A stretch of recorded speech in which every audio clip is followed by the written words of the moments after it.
दोस्तों आपने कभी तो सुना होगा कि आपके फैमिली में किसी को पैरालिसिस हुआ है या फिर आपके रिलेटिव्स में किसी को पैरालिसिस का अटैक आया हुआ था। या फिर आपने ये भी सुना होगा कि किसी के हाथ में ऐसे ट्रेमर्स आ रहे हैं, पार्किंसनिज्म हो गया है, पूरी बॉडी ऐसी शेक कर रही है, या फिर किसी के आइज को टॉसिस यानी कि आंख आधी बंद आधी ओपन, ऐसे कुछ कंडीशन है। ठीक है, ऐसा आपने बहुत बार सुना होगा। अगर फ्यूचर में आपके ओपीडी में कोई ऐसा पेशेंट आए तो शायद आप उसे ठीक न कर पाए। अगर आपने मेरी वीडियो मिस की तो बिना देरी किए आज की वीडियो शुरू करते हैं, जिसमें मैं आपको बताऊंगा एक ऐसी जबरदस्त रेमेडी जो कि parkinsonism, paralysis, polio, ptosis, nervous disorder से जुड़ी सारी समस्याओं के लिए एक रामबाण उपाय है। तो चलिए बिना देरी किए वीडियो को शुरू करते हैं। और जी हाँ, अगर आप कॉलेज स्टूडेंट हैं तो आपके लिए मैंने इस रेमेडी के सारे नोट्स जो कि मेरे खुद के बनाए हैं और काफ़ी आसान है और याद रखने के लिए भी काफ़ी अच्छे हैं, उनको मैं आपको वीडियो में बताऊंगा कि आपको वो नोट्स कहाँ से मिलेंगे। तो बिना स्किप किए वीडियो को जरूर देखिए। चलिए वीडियो शुरू करते हैं।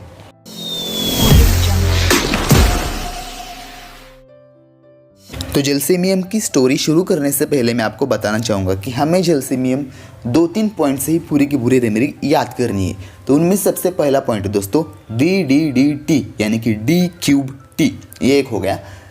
इसी में दूसरा पॉइंट है दोस्तों यूरिनेशन, और एक और पॉइंट है ग्रेजुअल स्टार्टिंग ऑफ कंप्लेंट्स। तो ये 3 पॉइंट से हमें सारी की सारी जैल्सीमियम याद रखनी है, और वो कैसे रखनी है वो मैं आपको आगे बताऊँगा। मान लीजिए आपके किसी रिलेटिव में से किसी आदमी को पैरालिसिस हो गया और वो अस्पताल में एडमिट है और आप उसे देखने गए। जैसे ही आप रूम में एंटर करते हैं, आप देखते हैं कि पेशेंट बेड पर लेटा हुआ है। उसकी एक आँख, उसकी राइट आँख ऐसी, उसकी आईलिड आधी ओपन और आधी बंद है, और लेफ्ट आँख पूरी ओपन है, और वो आपकी तरफ देख रहा है। और आप आते ही वो आपको नमस्कार करना चाह रहा है, लेकिन उसका एक ही हाथ उठता है, लेफ्ट वाला, राइट वाला उठता ही नहीं। और वो भी उठा हुआ हाथ ऐसे थर थर ट्रेमर हो रहे हैं उसके हाथ में, हाथ पूरी तरह से काँप रहा है। फिर आप अंदर जाते हैं तो देखते हैं पेशेंट की हालत बहुत बुरी है। उसके राइट साइड पर एक बॉटल रखी है और बॉटल में पानी है। दोस्तों आप सुबह से लेकर शाम तक उसके यहाँ बैठे रहे, लेकिन उसमें से उसने एक सिप भी नहीं पिया। और सिप नहीं पिया लेकिन भी पेशेंट क्या कर रहा है, बार बार बाथरूम के लिए जा रहा है, बार बार यूरिनेशन के लिए जा रहा है। तो ऐसे ही दोपहर का समय था, खाना वाना खाकर सब लोग सोने के लिए देख रहे थे और पेशेंट भी सोने लग गया था। तो पेशेंट अपने लेफ़्ट करवट पर सो गया क्योंकि राइट साइड अफेक्शंस थे, और सोते ही उसने जो उसके शरीर पर लिया था ब्लैंकेट वो नीचे उतर गया। तो आपको उसकी रीढ़ की हड्डी यानी इसकी स्पाइन दिखाई दी। और फिर फैन चालू था तो पेशेंट को तकलीफ होने लगी, तो उसने बताया कि पूरे मेरे शरीर पर वो ब्लैंकेट दे दो। तो आपने वो भी किया। अब क्या हुआ, बीच में पेशेंट का हेडेक होने लगा, तो पेशेंट बहुत ज़्यादा इरिटेबल हो गया। वो ऐसे अपने कान के ऊपर दबाने लगा, बहुत हेडेक है, और उसने ये डिमांड की कि मुझे छोड़ दो, मुझे बाथरूम जाना है तो मुझे अच्छा लगेगा। तो बार बार बाथरूम जाने लगा और उसे अच्छा लगने लगा और उसका हेडेक रुक गया। तो ये एक शॉर्ट इमेजिनरी स्टोरी है दोस्तों। अगर आप चाहे तो इसमें कुछ मॉडिफिकेशन भी कर सकते हैं, आपको अच्छी तरह से याद हो इसलिए, और नहीं तो ये स्टोरी भी काफ़ी अच्छी तरह से आप याद कर मैं आपको आगे जो बताऊंगा उससे आपको पता चल जाएगा कि कैसे स्टोरी और गाइडेड सिम्टम्स को रिलेट करना है। तो चलिए स्टार्ट करते हैं। आज की हमारी रेमेडी है जिसका नाम है जैल्सीमियम। तो चलो मैं आपको जैल्सीमियम के गाइडिंग सिम्टम्स और जो मैंने आपको स्टोरी बताई उन दोनों को कैसे याद रखना है उसके बारे में हम बात करते हैं। तो दोस्तों जैल्सीमियम बिलोंग करता है प्लांट किंगडम से, और इसका कॉमन नेम है येलो जैस्मिन। इसलिए मैंने येलो जैस्मिन को भी येलो कलर में डिनोट किया है ताकि आपको अच्छे से याद रहे। तो अगर हम बात करें जैल्सीमियम की मेन कुछ ऐसी पैथोलॉजीज़ जिस पर जैल्सीमियम काफ़ी ज़्यादा अच्छी तरह से वर्क करता है, तो उनमें से सबसे पहला है दोस्तों gelsemium is a king of polio. Polio condition कैसी रहती है आपको पता है, हाथ पैर ठीक से काम नहीं करती, उनकी डेवलपमेंट अच्छे से नहीं होती, तो उस कंडीशन को पोलियो कहते हैं, या फिर पोलियोमाइलाइटिस। उस कंडीशन में जैल्सीमियम बहुत अच्छा वर्क करती है। साथ ही साथ जैल्सीमियम दोस्तों राइट साइडेड रेमेडी है, यानी कि वो जो भी बॉडी में अफेक्शंस रहेगी वो राइट साइड में ज़्यादा रहेगी। जैसे कि थूजा लेफ्ट साइडेड थी, उसी की तरह से जैल्सीमियम और लाइकोपोडियम भी राइट साइडेड है।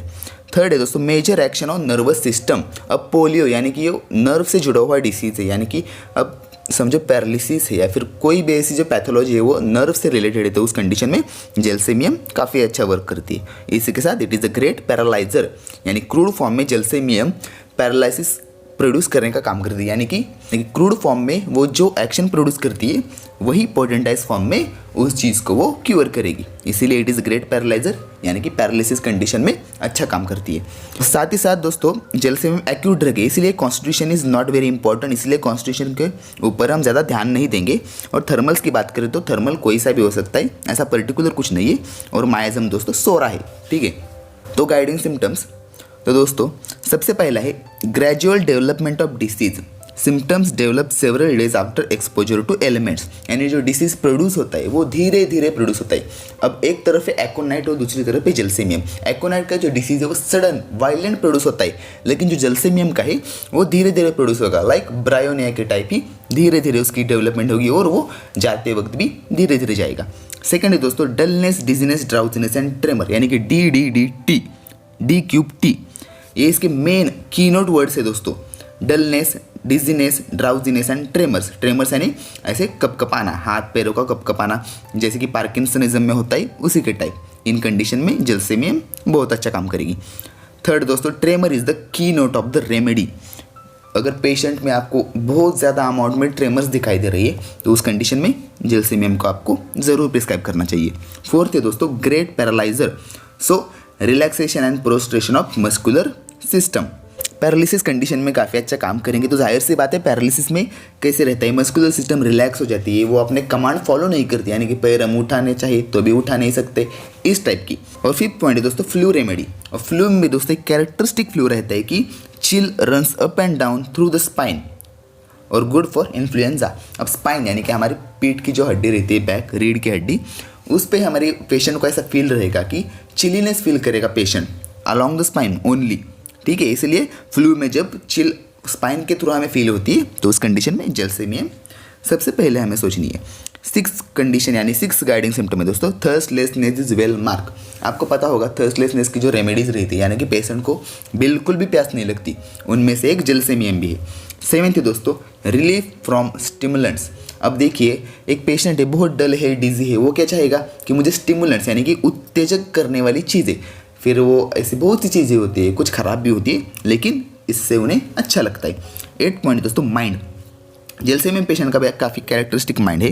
तो उसमें सबसे पहला ही एंटीसिपेशन फ्रॉम अनयूजुअल ऑर्डियल, यानी कोई ऐसी चीज़ वो रोज़ाना नहीं करते, अचानक से उनके मन में घबराहट हो जाती है, इसके कारण वो बहुत ज़्यादा आगे सोचने लगते हैं कि ये करूँगा तो क्या होगा, वो करूँगा तो क्या होगा, इस टाइप के थॉट्स उनके दिमाग में आने लगते हैं। सेकंड है दोस्तों diarrhoea when preparing for church, theatre, exam. और गुड रेमेडी फॉर एग्जामिनेशन फंक। आपने भी कभी नोटिस किया होगा, अगर आप कोई अच्छी सी चीज़ कर रहे हैं, किसी चीज़ में ऐसे मग्न है और अचानक से आपको कहा जाए कि हमें चर्च जाना है, थिएटर जाना है, ऐसी कुछ अलग सी चीज़ करनी है आपको रूटीन से छोड़कर, तो कुछ पेशेंट्स पे उस समय पर डायरिया आ जाता है, उन्हें टॉयलेट के लिए जाना पड़ता है। तो उस कंडीशन में जलसेमियम काफ़ी अच्छी है। और साथ ही साथ अगर आपके एग्जाम से और एग्जाम के पहले आपको डायरिया यानी कि दस्त लग रही है, आपको टेंशन आ जाता है, उसके कारण आपको टॉयलेट जाना पड़ता है, तो उस कंडीशन में आप क्या एग्जामिनेशन फंक यानी कि एग्जाम से आप डरते हैं और आप एग्जाम बिल्कुल नहीं देना चाहते, तो उस टाइम में भी जलसेमियम काफ़ी अच्छा वर्क करती है। उसके बाद है desire to be quiet and wants to be alone. कुछ पेशेंट्स में क्या रहता है कि उन्हें अकेले रहना पसंद नहीं, लेकिन जलसेमियम में उसे अकेले और शांत रहना पसंद है। और अगर हम बात करें पर्टिकुलर्स की, तो पर्टिकुलर्स में सबसे पहला है दोस्तों हेडेक। तो जलसेमियम का हेडेक उसे रिलीफ एक कैरेक्टरिस्टिक चीज़ से मिलता है। तो दोस्तों जो हेडेक रहता है वो किससे रहता है कि हीट से, यानी समर्स में, और ज़्यादातर टेम्पोरल रीजन में, यानी हमारे दोनों कान के ऊपर हेडेक रहेगा। और एग्रीवेट किससे, हीट और समर से एग्रीवेट होगा। लेकिन एम्यूलरेट दोस्तों प्रेशर से, तो बहुत सी रेमेडीज में प्रेशर से एम्यूलरेट होता है, लेकिन उसके साथ ही प्रोफ्यूज यूरिनेशन से इन्हें एम्यूलरेशन होगा। याद रखिए दोस्तों पेशेंट थर्स्टलेस यानी कि वो पानी कम पिएगा, लेकिन जब भी प्रोफ्यूज यूरिनेट करेगा उसके हेडेक को रिलीफ मिलेगा। सेकंड है दोस्तों आइज। तो टॉसिस ऑफ आइज यानी कि पैरालिसिस ऑफ आइज, तो एक आप आँख ऐसे जड़ जाती है, नीचे ऐसे बैठ जाती है, उठ नहीं पाती, उसी कंडीशन को हम टॉसिस कहते हैं। थर्ड दोस्तों माउथ। तो जलसेमियम ग्रेट पैरालाइजर है, यानी कि हमें हर एक चीज़, हर एक ऑर्गन के हम पैरालिसिस कंडीशन को अगर हम डिस्क्राइब करें तो वो एक पर्टिकुलर बन जाता है। तो यानी कि आप पर्टिकुलर को याद रखने के लिए ज़्यादा मशक्कत करने की ज़रूरत नहीं है, सिर्फ थोड़ा सा लॉजिक लगाना है और हर एक पार्ट के पैरालिसिस कंडीशन को हम वहाँ पर डिस्क्राइब करना है। तो माउथ में दोस्तों टंग कैसी रहेगी, पैरालाइज रहेगी, मोटी रहेगी और coated, yellowish coating, yellow jasmine तो येलोइश कोटेड टंग, इसे आप रिलेट करके याद रखिए। फोर्थ पॉइंट दोस्तों थ्रोट। तो थ्रोट में हमें याद रखना है पोस्ट डिप्थेरेटिक पैरालिसिस, यानी कि जो कॉर्नी बैक्टीरियम डिप्थेरिया की जो इन्फेक्शन रहता है, उस इन्फेक्शन ठीक होने के बाद में थ्रोट में पैरालिसिस टाइप सेंसेशन रहता है, उसी को हम पोस्ट डिप्थेरेटिक पैरालिसिस कहते हैं। तो उस कंडीशन में भी हम जलसेमियम के बारे में सोचेंगे। फिफ्थ पॉइंट दोस्तों डायरिया। तो डायरिया कैसा है, नर्वस डायरिया है, एग्जाम के पहले भी नर्वस रहते हैं और किसी अलग जगह पर जाते समय भी नर्वस है, तो उस टाइप का diarrhoea due to fright, excitement and with thirstlessness. All complaints are concomitant with thirstlessness, ये भी याद रखिए आप। और नेक्स्ट पॉइंट है 6th यूरिन। तो यूरिन प्रोफ्यूज एंड क्लियर। देखिए आपको पता होगा जब भी हम पानी कम पीते हैं तब क्या होता है, यूरिन क्लियर नहीं रहती, यूरिन येलोइश आती है, बहुत ज़्यादा येलोइश। लेकिन इस पेशेंट में थर्स्टलेसनेस के साथ भी यूरिन जो है क्लियर है और प्रोफ्यूज है ज़्यादा अमाउंट में, और प्रोफ्यूज यूरिनेशन से हेडेक में रिलीफ मिलता है। ये भी एक कैरेक्टरिस्टिक पॉइंट है। इसी के साथ ही इसका नेक्स्ट पॉइंट है दोस्तों 7th वाला पर्टिकुलर, वो है फीवर। तो जेलसेमियम किसी भी टाइप के फीवर में काफ़ी ज़्यादा अच्छी है। अगर फीवर में थर्स्टलेसनेस है, साथ ही साथ फीवर कैसा धीरे से चालू होकर धीरे से चला जाए, यानी ग्रेजुअल स्टार्टिंग और ग्रेजुअल एंडिंग, चालू भी धीरे धीरे होगा और जाते वक्त भी धीरे धीरे जाएगा। इस टाइप की कंडीशंस में जेलसेमियम हर एक टाइप के फीवर, यानी कि इंटरमिटेंट हो, रेमिटेंट हो, कंटिन्यूस फीवर हो, हर एक किस्म के फीवर में बेस्ट रिजल्ट आपको देगी। ठीक है, सिर्फ फीवर के समय डलनेस, डिजीनेस, ड्राउजीनेस और ट्रेमर, ये जो कुछ इंपॉर्टेंट की नोट्स है, इनको भी आपको दिमाग में ध्यान में रखते हुए इसको प्रिस्क्राइब करना है। 8th पॉइंट है दोस्तों पैरालिसिस, जो कि मोस्ट इंपॉर्टेंट पॉइंट है जेलसेमियम के रिगार्डिंग।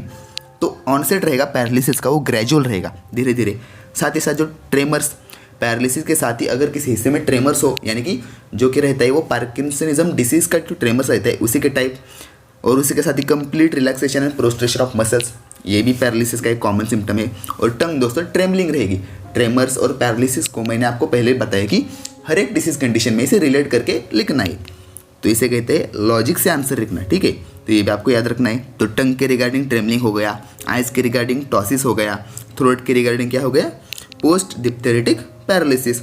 और ये जो DDDT यानी कि डलनेस, डिजीनेस, ड्राउजीनेस, ट्रेमर, अगर आप इस एक पॉइंट को भी याद रख पाए तो आप पूरी की पूरी रेमेडी को आसानी से लिख सकते हैं। ठीक है, अगर हम बात करें 9th पॉइंट की, यानी कि वो जो है जनरल मॉडलिटीज़ ऑफ जेलसेमियम।